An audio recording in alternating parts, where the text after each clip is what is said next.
नमस्कार। Candid conversations के नए एपिसोड में आपका स्वागत है। आज मंगलवार है और हम लोग हर बार की तरह प्रोफेसर अभय दुबे सर से बात करेंगे।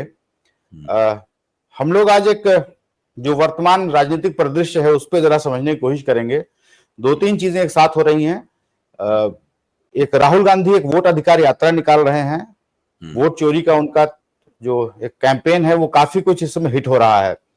सरकार भी और एक आम जनता में भी ये धारणा है कि अगर ये आरोप है तो वो जांच क्यों नहीं चाहिए। तरह तरह की रिपोर्ट्स आ रही हैं। एक एक मकान में 300-300 लोग SIR के बाद भी हुए हैं। कल एक रवि नारायण ने फिर रिपोर्ट की है, दवायर में छपी है वो रिपोर्ट।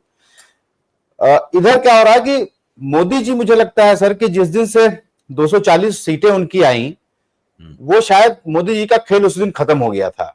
ये बात कोई माने चाहे ना माने, जिस दिन उनको 2 वैसाखियों की जरूरत पड़ी, और मुझे ऐसा लगता है कि शायद RSS भी जो एक खींचतान चल रहा था उसको भी एक मौका मिल गया कि एटलीस्ट जो एक मोदी की इमेज थी कि ये इकलौते वोट कैचर हैं, सबसे बड़ा मास अपील इन्हीं की है, शायद वो मास अपील धीरे धीरे खत्म होती हुई दिखी।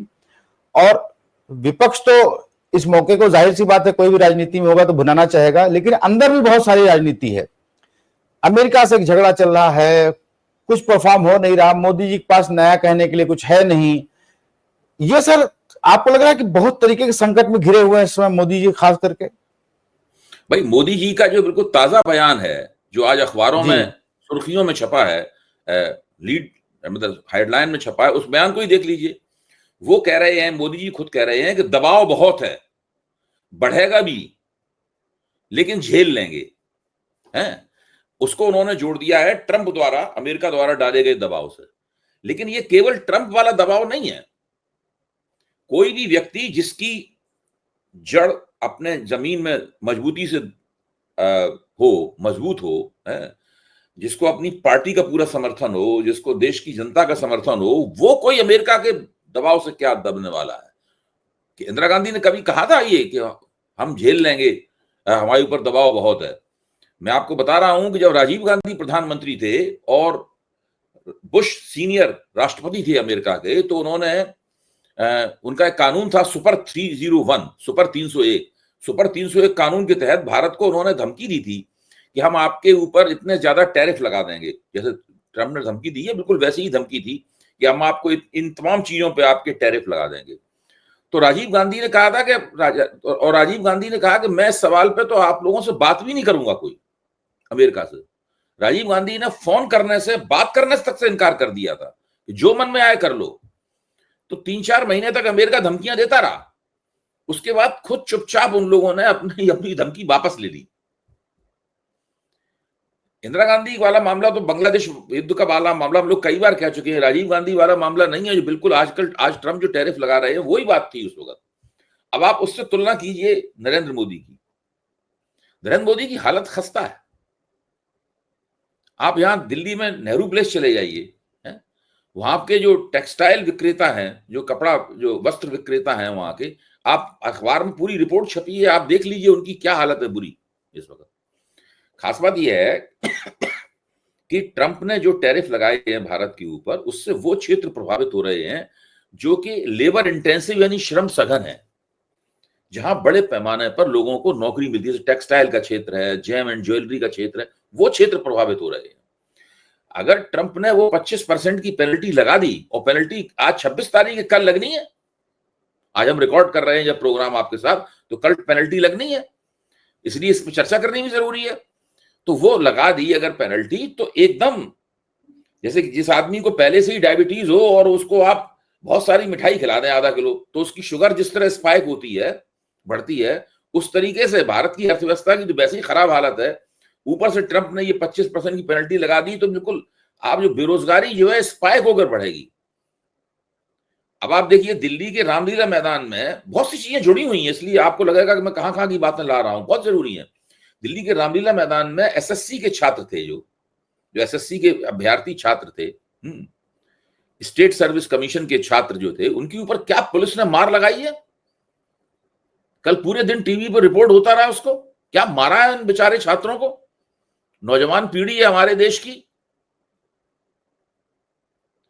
अच्छा, अब एक तरफ बेरोजगारी बढ़ रही है, ट्रंप टैरिफ लगा रहे हैं, निर्यात के ऊपर मार पड़ रही है, जो रोजगार मांगने वाले हो, हमारी परीक्षाएं ठीक से हों, इसकी मांग करने वाले छात्र हो, उनको पुलिस डंडों से बुरी तरीके से धुन रही है। और हमारे प्रधानमंत्री सार्वजनिक मंच पे रोना रो रहे हैं कि हमारे ऊपर बहुत दबाव है और ये दबाव बढ़ेगा भी, लेकिन झेल लेंगे। उन्हीं के शब्द हैं, बिल्कुल उन्हीं के शब्द हैं, लेकिन झेल लेंगे। अच्छा, एक तो ये सीन है पूरा, ये उनकी इस सरकार की जो आर्थिक विफलता है, पिछले 11 साल से अर्थव्यवस्था चला रहे हैं, ये उसका सबसे बड़ा प्रमाण है कि आपने कोई पेशबंदी नहीं कर रखी थी, कोई इंतजाम नहीं कर रखा था, कुछ नहीं कर रखा था आपने। हालत खराब हो गई, जैसे पहले ही हमला हुआ हालत खराब हो गई। अब आप दूसरी तरफ आइए, देश के बड़े बड़े पूंजीपतियों से सरकार के संबंध खराब हो गए हैं, एक को छोड़ के, गौतम अडानी को छोड़ के। इस वक्त हालत यह है कि देश का जो सबसे बड़ा पूंजीपति है मुकेश अंबानी और उसके भाई अनिल अंबानी, इन दोनों के खिलाफ सरकार हाथ धो के पीछे पड़ गई है। आज आप देखिए इंडियन एक्सप्रेस, भास्कर की लीड देखिए आप, एक तरफ नरेंद्र मोदी का वक्तव्य है, दूसरी तरफ दूसरी लीड ये है कि अभी 1-1.5 महीना पहले नरेंद्र मोदी ने खुद हैट वगैरह लगा के, जंगल सफारी की पोशाक पहन के वनतारा में मुकेश अंबानी के बेटे अनंत अंबानी द्वारा जो वनतारा की स्थापना हुई है उसका उद्घाटन किया था नरेंद्र मोदी ने। इस वक्त क्या है, सुप्रीम कोर्ट में 2 लोगों ने PIL डाल दी, पब्लिक इंटरेस्ट लिटिगेशन डाल दिया। एक उसमें वकील है और एक कोई अज्ञात कुलशील व्यक्ति है, उसने वो डाल दिया। और सुप्रीम कोर्ट ने उन दोनों की PIL पे एक SIT बना दी है कि वहां जितने भी जानवर लाए गए, एक हथनी का नाम लिया गया है, वो सब स्मगल करके लाए गए हैं। और क्या सुप्रीम कोर्ट ने उसके ऊपर संज्ञान लिया है उसका? साथ में सुप्रीम कोर्ट ये भी कहता जा रहा है कि ये जो आरोप लगाए गए हैं, इन आरोपों का कोई सबूत मौजूद नहीं है। आप सोचिए, सबूत मौजूद नहीं है और उसके बावजूद देश की सर्वोच्च अदालत क्या संज्ञान ले रही है। इससे पहले उनको एक नोटिस भेजा गया था मुकेश अंबानी को कि उन्होंने समुद्र के अंदर से इंडियन ऑयल कॉर्पोरेशन का तेल चुरा लिया है। और छोटी मोटी चोरी नहीं कही गई है उस नोटिस में। सरकार ने 23,000 करोड़ रुपए आप इंडियन ऑयल कॉर्पोरेशन को दीजिए, आपने उनका तेल चुरा लिया है। अभी मैं अनिल अंबानी का तो मैंने नाम ही नहीं लिया है। ये तो मैं मुकेश अंबानी की बात कह रहा हूं, जिनकी बातें निकल के आती नहीं है अखबारों में, क्योंकि मुकेश अंबानी और गौतम अडानी का मीडिया पे बड़ा जबरदस्त कब्जा है, खबरें नहीं आती निकल के।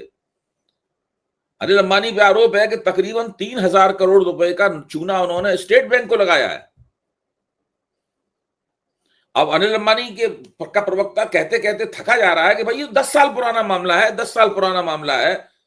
सरकार चाहे 100 साल पुराने मामले को खोल देगी। सरकार अगर आपके पीछे पड़ गई है तो 100 साल पुराने मामले को खोल देगी। इसका सीधा मतलब है कि कारपोरेट पूंजी से नरेंद्र मोदी की जंग छिड़ी हुई है। एक जमाना था भाई, इन्हीं अनिल अंबानी ने वक्तव्य दिया था, मुझे याद है उनका वक्तव्य कि गुजरात में 3 महापुरुष हुए, एक महात्मा गांधी, दूसरे सरदार पटेल और तीसरे नरेंद्र मोदी। ये अनिल अंबानी का वक्तव्य है। गुजरात में 3 महापुरुष हुए हैं, महात्मा गांधी, सरदार पटेल और नरेंद्र मोदी। और वही महापुरुष जो है ना, उनको महापुरुष बताने वाले के पीछे डंडा लेके पड़ा हुआ है। सर, जो राफेल में सारा आरोप है, जी जी जी जी, इसी वक्त नरेंद्र मोदी की डिग्री का मामला आ गया। हाई कोर्ट के जरिए वो खारिज कराया गया भाई कि सेंट्रल इंफॉर्मेशन कमिश्नर के आदेश को खारिज करवाया इन लोगों ने। तो ये जो निजी स्तर पर, सार्वजनिक स्तर पर, आर्थिक में, राजनीतिक में, दूसरी तरफ विपक्ष जबरदस्त रूप से आंदोलन कर रहा है। जो आंदोलन करता है, जो सड़क पे पॉलिटिकल एक्शन करता है, राजनीति का पलड़ा उसकी तरफ झुकता है। ये स्थिति है। जी। नहीं सर, मैं इस अमेरिका वाली बात पे एक बार फिर से आऊंगा। मैं कह रहा हूं कि ये जो वनतारा है, ये आपने चूंकि जिक्र कर दिया है, तो सुप्रीम कोर्ट ने SIT में कहा कि स्पेशली हाथी वहां कैसे लाए जा रहे हैं, इसकी जांच हो पहले तो। दूसरा सर क्या है कि आपको मैं एक अपने चैनल का एक पर्सनल तजुर्बा बताता हूं कि पिछली साल जब ये वनतारा खुला और वहां मोदी जी गए, तो अंदर वहां फोटोग्राफर कोई बाहर के या प्रेस के लोग नहीं जाते, उनका अपना एक ऑफिशियल कोई फोटोग्राफर होता है जो फोटोज जारी करता है बाद में। उस पर चर्चा हुई क्योंकि साउथ अफ्रीका के बहुत सारी वाइल्ड लाइफ ऑर्गेनाइजेशंस ने एक चिट्ठी लिखी थी कि ये वहां पे सब गड़बड़ चल रहा है, जो भी एंडेंजर्ड स्पीशीज के वो है जानवर हैं वहां पर रखे जा रहे हैं और ये कोई रिहेबिलिटेशन सेंटर नहीं है, ये इनका पर्सनल शौक के लिए खोला जा रहा है। तमाम तरह की बातें आई। तो हमारे यहाँ नीलू व्यास जी ने उस पर एक शो किया, एक वाइल्ड लाइफ के एक्सपर्ट थे, उन्होंने आकर के कुछ फोटोज दिखाई जो मोदी जी गए थे, और अंदर के एक दो फोटोज मिली जो इंटरनेट पे वो दिखाई गई। सर आप विश्वास करिए कि जो कॉपीराइट स्ट्राइक आता है वो जनरली वीडियोस का आता है, कि हमने किसी का वीडियो यूज कर लिया या किसी एजेंसी का कर लिया। फोटो पे सर उन्होंने मारा स्ट्राइक, फोटो पे, कि आप फोटो रिमूव करिए। वो इतना उसको छुपाना दबाना चाहते हैं। हमें लीगल नोटिस आया वहां से, कलकत्ता के एक वकील से बाकायदा मेल आई, फिर वो डाक से वो चिट्ठी आई कि आप उस अपना एपिसोड को हटाइए, और वो एपिसोड हमें हटाना पड़ा। बहरहाल सर एक और बात मैं कहना चाहता हूं, ये जो मोदी जी की जो मुसीबतें हैं, मैं प्रशांत किशोर की बहुत सी बातों से सहमत नहीं रहता हूं, और मैं ये नहीं मानता हूं कि किसी की बी टीम है, लेकिन फिर भी वो उनका कुछ कुछ काम ऐसे वो करते हैं या ऐसे बयान देते हैं जो मुझे लगता है कि ठीक नहीं है। लेकिन सर आपको याद हो तो 2024 में उन्होंने एक इंटरव्यू में कहा था, और बात मुझे आज तक याद है, उन्होंने कहा था कि मोदी जी अगर ये सरकार बनाते हैं तो 2025 के बाद वाला कार्यकाल उनके लिए दो तीन चीजों के लिए बहुत मुश्किल होगा। एक तो नेचुरल किसी की भी एंटी इनकम्बेंसी आती है, दूसरा जो बढ़ता हुआ रूरल डिस्ट्रेस है, जो एक गैप है इनकम का, कुछ लोग अमीर हो रहे हैं कुछ लोग गरीब हो रहे हैं, तीसरी बात जो बेरोजगारी है, और जो युवा है, परीक्षाएं लीक हो रही हैं, पेपर लीक हो रहे हैं, नहीं हो रही हैं, कॉल लेटर्स नहीं आ रहे हैं, उनका तो ये एक बड़ी समस्या होगी नरेंद्र मोदी की सरकार की। और आप देखें तो एसएससी के कुछ छात्र जुट गए हैं वहां पे रामलीला मैदान में, और सरकार उसको दबाना चाह रही है, प्रेस को दबाना चाह रही है। आपको सर लग रहा है कि रूरल डिस्ट्रेस और ये जो बेरोजगारी और छात्रों का मुद्दा, ये बड़ी मुसीबत बनेगा आज आगे जाकर के मोदी जी के लिए? देखिए, प्रशांत जी ने जो कहा था वो एक तरह की भविष्यवाणी थी जो सही साबित हो रही है, और भी लोगों ने तरह तरह से घुमा फिरा के इसी तरह की भविष्यवाणियां की थी। मैं उनकी बात से पूरी तरह सहमत हूं। मैंने भी कहा था कि 2024 में इन्होंने जो बहुमत खोया है उसके पीछे कई तरह के कारण हैं। राहुल गांधी ने जो संविधान की कैंपेन चलाई वो भी उसका एक कारण था। उत्तर प्रदेश में जो भाजपा में योगी आदित्यनाथ और इन लोगों के भाजपा के सेंट्रल आला कमान के बीच में जो जूतालात हो रहा था वो भी उसका एक कारण था। कई कारण थे, लेकिन मुख्य कारण ये था एंटी इनकम्बेंसी का आर्थिक मोर्चे पर विफलता। उसमें रूरल डिस्ट्रेस यानी जो खेतिहर मोर्चा है, खेतिहर मोर्चे पर किसानों को जो तकलीफ है वो उसका प्रमुख अंग है। दूसरे, इन्होंने गड़बड़ सड़बड़ जीएसटी को जबरदस्ती उन्होंने थोपा, नोटबंदी कराई। इससे धीरे धीरे करके जितना भी असंगठित क्षेत्र था वो सब नष्ट हो गया, भारत का या नष्ट होने की कगार पे पहुंच गया। इन सब चीजों ने समस्या को और बुरी तरीके से बिगाड़ दिया। बिल्कुल वो ठीक कहते हैं, ये एक ही समस्या है, और ये समस्या इनकी खुद की बिगाड़ी हुई है। भाई नोटबंदी इन्होंने की, नोटबंदी किसी कांग्रेस के प्रधानमंत्री ने तो नहीं की। गलत जीएसटी, खराब जीएसटी ये लाए, ये तो किसी कांग्रेस के प्रधानमंत्री ने नहीं किया। और वो बंदा जीएसटी लाया जब तक मुख्यमंत्री रहा, जीएसटी का कस के विरोध करता रहा। वो सारी गड़बड़ियां इनकी खुद की हुई हैं। ये जो आज कह रहे हैं ना कि हम पे बड़ा दबाव है, लेकिन दबाव बढ़ सकता है, लेकिन हम झेल लेंगे, ये दबाव में आने की परिस्थिति जो है इनके खुद की बनाई हुई है। इन्होंने जितने काम किए हैं सब विफल रहे, और जो सरकार परस्त मीडिया है वो लगातार इनके गुणगान करता रहा। उसने इनका मुगालते पैदा कर दिए, गलतफहमी पैदा कर दी। ये भी मानने लगे कि हम तो खुदा की औलाद हैं, अपने आप को विष्णु भगवान का अवतार वगैरह घोषित कर दिया उन्होंने, अपने ही मुंह से कहने लगे, इनके चमचे कहने लगे सब। और संघ उसको दबा हुआ था, वो चुपचाप मुंह में दही जमाए बैठा रहा। तो ये इन्होंने अपने लिए खुद ही गड्ढा खोदा है। अब कभी एक गड्ढे में गिर जाते हैं, फिर बड़ी मुश्किल से निकलते हैं, तो दूसरे गड्ढे में गिर जाते हैं। विदेश नीति फ्लॉप, अर्थनीति पूरी तरह फ्लॉप, रक्षा नीति पूरी तरीके से फ्लॉप, नागरिक उड्डयन मंत्रालय फ्लॉप, स्किल मंत्रालय सुपर फ्लॉप, कुछ भी नहीं है इनके पास। ये पूरे 11 साल जो है इनकी सरकार के, ये मैं आप कहूंगा भीषण विफलताओं के वर्ष हैं। और धीरे धीरे ये विफलताएं जमा होती जा रही हैं।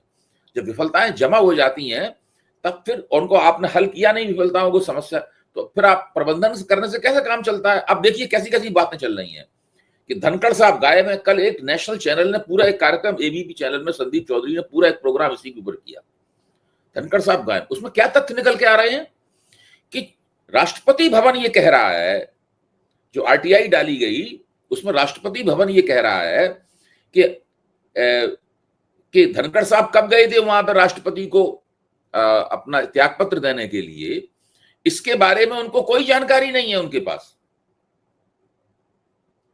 अच्छा, सरकार ने अधिसूचना जारी कर दी गृह मंत्रालय की तरफ से, उनका इस्तीफा हो गया। तो क्या गृह मंत्रालय को इस्तीफा दिया उन्होंने? भाई उपराष्ट्रपति गृह मंत्रालय को तो इस्तीफा देगा नहीं। तो अब इसको खुद किसने गड़बड़ किया? सरकार ने गड़बड़ किया। कहीं जबरदस्ती इनको दबा रखा है, धनखड़ साहब को निकलने नहीं दे रहे हैं बाहर, किसी बात का डर है। धनखड़ साहब भी बुरी तरह डरे हुए हैं। चूहा बिल में घुस जाता है ना, फिर निकलता नहीं है कि बाहर निकलते ही बिल्ली हमें खा लेगी। उस तरीके से वो पूरी तरह बिल में बहुत बड़ा। और फिर साथ में चल रही है कि अनिल अंबानी और धनखड़ साहब के बीच में मुलाकात हुई थी। आप सोचिए, अभी तक तो धनखड़ साहब के ऊपर यह इल्जाम चल रहा था कि उन्होंने विपक्ष का प्रस्ताव राज्यसभा में मान लिया, उसको प्रस्ताव को विचारार्थ स्वीकृत कर लेंगे, ये उन्होंने भाजपा को बिना बताए हुए मान लिया। ये बात चल रही थी। अब तो नई बात ये चल रही है कि वो तो अनिल अंबानी से मिले हुए थे, अनिल अंबानी के साथ उनका कुछ साजबाज चल रहा था। यानी मोदी जी को कहीं ना कहीं ये ख्याल है कि देश के बड़े पूंजीपति उपराष्ट्रपति के साथ मिलकर उनकी सरकार को कमजोर करने में लगे हुए थे। इस तरह की बात 10 साल में कुछ कभी नहीं ऐसी बात सामने आई।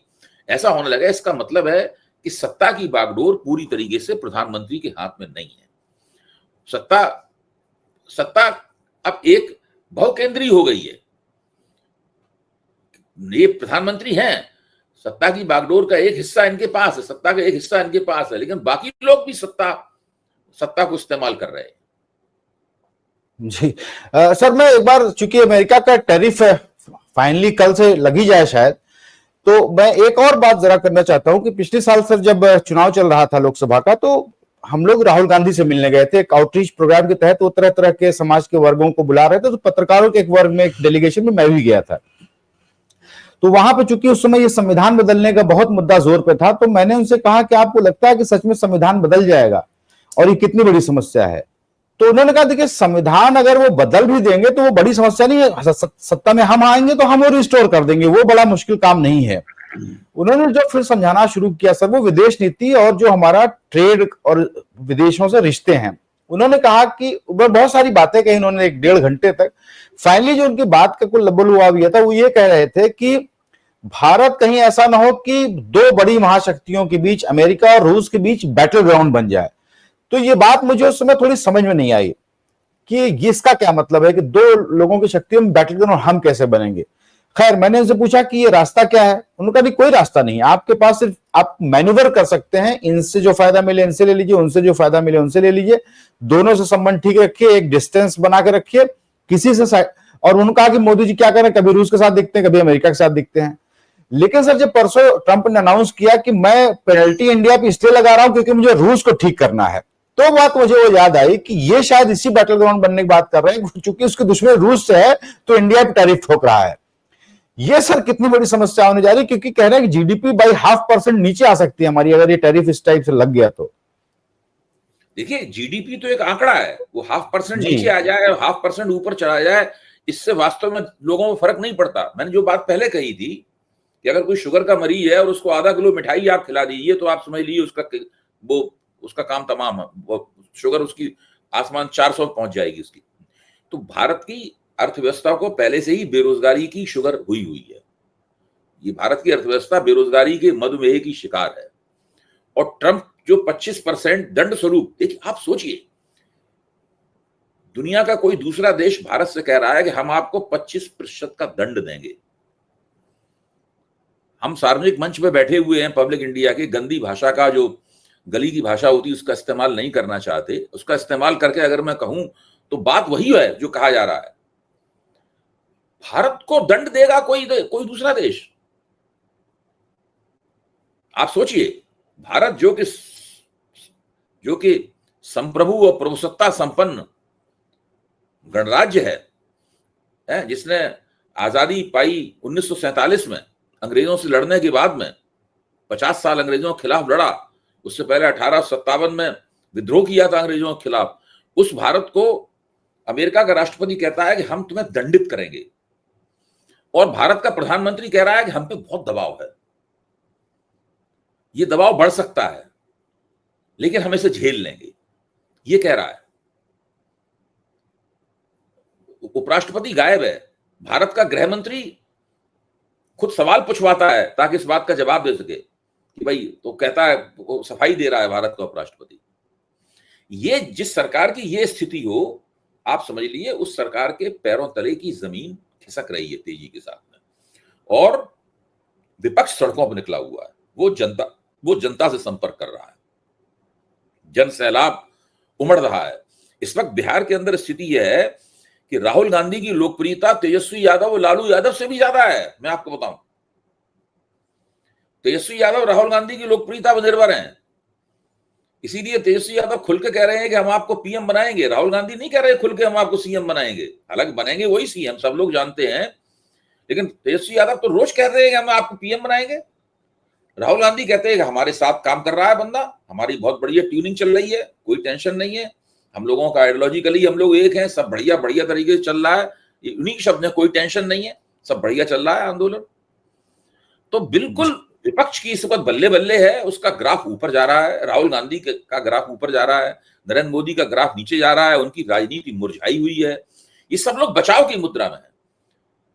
जब अमित शाह कहते हैं, सवाल पूछवाते हैं, जाहिर है कि बचाव करना चाहते हैं। नरेंद्र मोदी कह रहे हैं हम पे बहुत दबाव है, बचाव करना चाहते हैं। ये लोग पूरी तरीके से बचाव की मुद्रा में है। और फिर आप देखिए क्या हो रहा है, जो कारपोरेट पूंजी है उसके साथ जग कारपोरेट पूंजी का और सरकार का बड़ा अच्छा गठजोड़ था, 10 साल तक रहा, सर जंग छिड़ी हुई है। जी नहीं सर, जो इस समय बिहार में नजारा है वो एक कुछ जो बात एक जो सिनर्जी बनी थी लोकसभा उत्तर प्रदेश में, वो शायद आप देखिए तो वहां पे पप्पू यादव और तेजस्वी यादव कहा जाता था खींचतान है, वो मिट गया है, नहीं रह गई, नहीं बात वो खत्म हो चुकी है। लोग एक दूसरे के मंच पे आ रहे हैं, खुल के दूसरे की तारीफ कर रहे हैं। जो एक मन में होता था कि इनकी तारीफ कैसे करें, हमारे वोटर उनके पास ना भग जाए। तेजस्वी यादव पूर्णिया की रैली में जो उनका जी, क्षेत्र है, तो वो एक सिनर्जी उस समय दिख रही है। लेकिन वहां से जाहिर सी बात है कि एनडीए इस समय नहीं है खबरों में।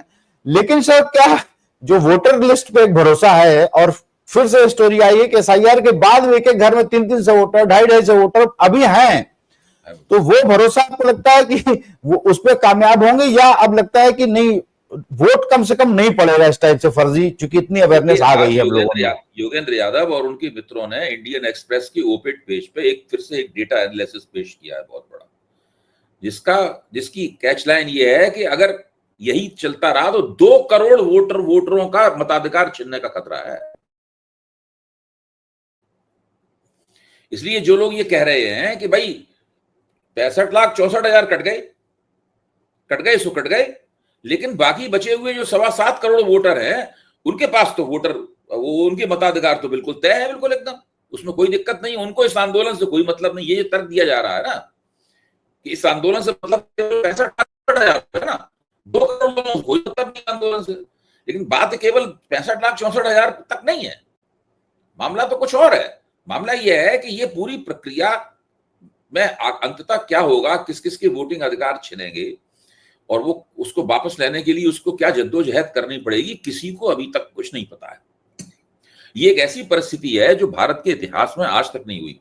पूरी चुनाव प्रणाली पर सवालिया का निशान लगा हुआ है, पूरी चुनाव प्रणाली संदेह की शिकार है, और पूरे देश में ये चीज आग की तरफ फैलती जा रही है कि भारत की चुनाव प्रणाली पे जो आरोप लगाए गए हैं और उस पर जो सवाल उठाए गए हैं, उन सवालों का कोई जवाब नहीं दिया जा रहा है। ऐसे अखबार जो कि सरकार समर्थक अखबार हैं, कल नवभारत टाइम्स ने लिखा कि भाई जब तक चुनाव आयोग को एक उसमें छोटा सा कॉलम जाता है खबर के अंदर की बात, तो नवभारत टाइम्स की अपनी संपादकीय टिप्पणी होती है खबर के बीच में, तो उसमें लिख रहा है कि भाई चुनाव आयोग को इसका जवाब देना चाहिए। बहुत सारे पूर्व वरिष्ठ आईएएस अफसर जो हैं, विजय शंकर पांडे ने कल लिखा कि इसकी क्या तो आप हलफनामा नहीं मांग सकते, राहुल गांधी से क्या मांगेंगे आप हलफनामा? आपके ऊपर आरोप लगाया गया है, आप उसकी जांच कीजिए और जांच करने के बाद तथ्यों को सामने जीवन में पेश कीजिए, बस हो गया। तो ये स्थिति है। मेरा तो मानना यह है कि इस वक्त नरेंद्र मोदी, उनकी सरकार की साख काफी नीचे है, और ये लोग एक ऐसे दौर से गुजर रहे हैं जिससे उभरना, अगर ये जल्दी नहीं उभर पाई तो फिर उभरना बहुत मुश्किल हो जाएगी। लगभग वैसे ही दौर है जैसे दौर से कभी यूपीए सरकार आखिर के 1-1.5 साल में गुजरी थी, जब कुछ भी उसके लिए ठीक नहीं होता था। जी सर, मैं आखिरी सवाल कर लूं। अमित शाह ने जो एएनआई को इंटरव्यू दिया अभी, उसमें एक सिल्वाजुडूम का एक सर जजमेंट दिया था, जो अभी वाइस प्रेसिडेंट के कैंडिडेट है इंडिया गठबंधन के, जस्टिस रेड्डी, उनके फैसले को लेकर के सर 2 मिनट वगैरह आप बता सके कि वो सिल्वाजुडूम का फैसला क्या था, और क्या आपको लगता है कि इस तरीके की बात गृह मंत्री को करनी चाहिए कि नहीं, नक्सलियों से लड़ने के लिए हमें एक सिल्वाजुडूम जैसे संगठन की जरूरत है? देखिए, सिल्वाजुडूम एक ऐसा संगठन था जो कि कांग्रेस, छत्तीसगढ़ की कांग्रेस और भारतीय जनता पार्टी ने मिलकर बनाया था। कांग्रेस के विधायक थे महेंद्र कर्मा, ये उनके दिमाग में विचार आया था। सिल्वाजुडूम में हो ये रहा था कि जो सरेंडर कर चुके, हथियार डाल चुके जो माओवादी थे, उनको लिया जाता था और बाकी लोगों को लेकर स्पेशल पुलिस ऑफिसर एसपीओ बनाया जाता था। कश्मीर में भी बनाए जाते हैं एसपीओ? हाँ, कश्मीर बनाए थे, लेकिन वहां पे एसपीओ बनाए, यानी एक तरह की पीपुल्स मिलिशिया उन्होंने सरकार की तरफ से तैयार की थी। सरकार ने सीआरपीएफ, बीएसएफ या जो भी सुरक्षा बल थे, उन सुरक्षा बलों के अलावा एक पीपुल्स मिलिशिया सिल्वाजुडूम के रूप में बना के तैयार की गई थी। जिस जजमेंट की वो बात कर रहे हैं, उन्होंने कहा था कि ये गैर कानूनी है काम जो आप कर रहे हैं, ये आप नहीं कर सकते, इसको उन्होंने रोक दिया था। इसको वो कह रहे हैं उसको। अब हर कोई जानता है कि अगर आप पीपुल्स मिलिशिया बनाएंगे, अंततः तो वो गैर कानूनी काम है, मतलब अंततः वो काम तो गैर कानूनी है, आप उसको कानूनी कैसे कह सकते हैं? ये तो आप लोगों के हाथ में हथियार दे रहे हैं। हथियार देने का मतलब ये है कि वो उनको हिंसा करने का अधिकार दे रहे हैं। वो जब बंदे के हाथ में हथियार आ जाता है तो न केवल वो माओवादियों से लड़ेगा, वो अपने गांव के लोगों को भी धमकाएगा, वहां भी मनी एक्सटॉर्ट करेगा, वसूलिया भी करेगा, पता नहीं क्या क्या करेगा। फिर तो आप ऐसे लोगों को, आप नॉन स्टेट एक्टर्स को बेलगाम कर दे रहे हैं। असल में अमित शाह को बुरा क्यों लग रहा है? मैं ये मानता हूं कि हिंदुत्ववादी राजनीति है, इसकी एक विशेषता, इस पर ध्यान नहीं दिया गया है। मैं इसकी अलग से रिसर्च करूंगा। मैं आपके कान में, इन लोगों को भारत हासिल है नॉन स्टेट एक्टर्स को बेलगाम करने में। बाबरी मस्जिद पर हमला करने वाले कार सेवक कौन थे? Non state actors. कांवड़ियों वाले मामले में मुसलमानों की पेंट उतरवाने वाले कौन है? Non state actors. गोरक्षक जो लिंच करते हैं मुसलमानों को कौन है? Non state actors. Bajrang Dal वाले कौन है? Non state actors. सिल्वाजुडूम वाले कौन थे? Non state actors. इन लोगों की राजनीति चलती है, नॉन सरकार, सत्ता पे कब्जा कर लो, चुनाव लड़के तरह तरह की तिकड़में करके सत्ता पे कब्जा कर लो, झूठ बोल के और गुलाबी नैरेटिव चला के सत्ता पे कब्जा बनाए रखो, और नॉन स्टेट एक्टर्स के जरिए समाज को धमकाओ, लोगों को डराओ, दहशत फैलो। अब जैसे कि कोई कानून नहीं है कि भाई दशहरे के वक्त में या नौ दुर्गा के वक्त में मांस बेचने वाली दुकानें बंद हो जाएं, कोई ऐसा कानून तो है नहीं, कोई ऐसी घोषणा भी नहीं सरकार करती है, फिर भी वो क्यों दुकान बंद कर देती है? मैंने पूछा क्यों दुकान, वो हिंदू है सारे के सारे, ऐसा नहीं कि मुसलमान है, मांस बेचने का काम करते हैं, हिंदू हैं। तो वो बोले कि साहब कोई भी आ जाएगा मारपीट करने लगेगा, इसलिए हमने बंद कर दी, 8-9 दिन बंद बना रहेगा, कोई दिक्कत नहीं, नुकसान उठा लेंगे। दहशत है कि नहीं? 3 लोग चले आएंगे और गालियां बकेंगे और मारपीट करेंगे, तो उसको कौन झेलेगा? इससे बेहतर दुकान बंद करके घर पे बैठो, जो नुकसान होगा झेल लेंगे, बाकी साल कमाएंगे। तो ये नॉन स्टेट एक्टर्स, इसके लिए अच्छा हिंदी का शब्द क्या होगा नॉन स्टेट एक्टर्स के लिए, मैं सोच रहा हूं। नॉन स्टेट एक्टर्स को पूरी तरीके से उन्होंने छोड़ दिया है समाज के ऊपर, और वो लोग समाज में जगह जगह विभिन्न क्षेत्रों में दहशत फैलाते हुए घूम रहे हैं। मुसलमान भी उनकी दहशत के तले हैं, हिंदू भी उनकी दहशत के तले हैं। जी, तो ये बात तो सर हम लोग को एक एपिसोड इस पे करना चाहिए, इस एंगल से शायद नहीं देखा किसी ने कि ये सही बात है कि एक नॉन स्टेट एक्टर्स को प्रमोट करो, उनकी सारी फंडिंग करो, उनको प्रमोट करो, पीछे से बैक करो, और जरूरत पड़े तो पुलिस खड़ी देखती रहती है, कुछ नहीं कहती, उनका और मन बढ़ जाता है। आप कोर्ट में आप डिसोन कर दीजिए, फिर आप उनको कभी तो फ्रिंज एलिमेंट बता दीजिए, लेकिन वो सारे काम आपके करते रहें। इस पे हम लोग एक एपिसोड जरूर करेंगे, और उम्मीद है दर्शकों को हम एक ओवरऑल एक पिक्चर दिखा पाए होंगे कि देश में फिलहाल क्या चल रहा है। तो आज के लिए सर इतना ही, और अगले हफ्ते हम लोग फिर से बात करेंगे। तब तक के लिए धन्यवाद, दर्शकों का भी बहुत बहुत धन्यवाद। Thank you so much.